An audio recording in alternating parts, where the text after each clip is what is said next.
બનાસની બેન એટલે ગેનીબેન ઠાકોર આ સૂત્ર સાથે બનાસકાંઠામાં ગેનીબેન ઠાકોર જઈ રહ્યા છે અને ચૂંટણી કેમ્પેન કરી રહ્યા છે, ગામડે ગામડે ફરી રહ્યા છે। તો બીજી તરફ રેખાબેન ચૌધરી ભારતીય જનતા પાર્ટીના ઉમેદવાર, તેઓ પણ કેમ્પેન કરી રહ્યા છે, લોકોને મળી રહ્યા છે। પરંતુ લોકો દ્વારા એવું પણ કહેવામાં આવી રહ્યું છે, સોશિયલ મીડિયામાં કેટલાક વિડીયોઝ પણ એવા ફરી રહ્યા છે કે રેખાબેનને અમે ઓળખતા નથી।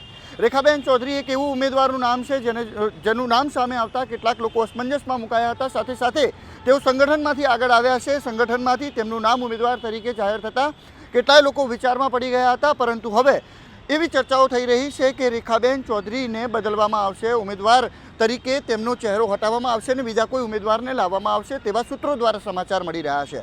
સાથે સાથે બીજી વાત વડોદરાની કરીએ તો વડોદરાના ભારતીય જનતા પાર્ટીના ઉમેદવાર રંજનબેન ભટ્ટનો પણ ઘણો વિરોધ થઈ રહ્યો છે, અંદરખાને વિરોધ થઈ રહ્યો છે, સંગઠનમાં વિરોધ થઈ રહ્યો છે, તેવી ચર્ચાઓ થઈ રહી છે।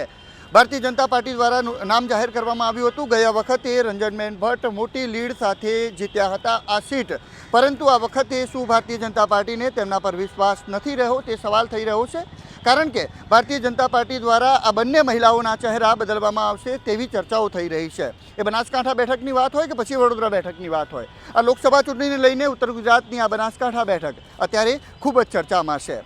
બનાસકાંઠા બેઠકની વાત કરવામાં આવે તો ફરી જો ચહેરો બદલવામાં આવે તો કયો ચહેરો ભારતીય જનતા પાર્ટી પાસે છે તે પણ સવાલ થઈ રહ્યો છે। સાથે સાથે એવી પણ વાતો થઈ રહી છે કે બનાસકાંઠામાં ભારતીય જનતા પાર્ટી પાસે અલ્પેશ ઠાકોર ભારતીય જનતા પાર્ટીને સામે લાવે તેવી વાતો પણ થઈ રહી છે। ઠાકોર વશિષ્ઠ ઠાકોર કરે, બનાસ ડેરીના જે ચેરમેન છે, બનાસ ડેરીના ચેરમેન શંકર ચૌધરીને પણ સામે લાવે તેવી વાતો થઈ રહી છે।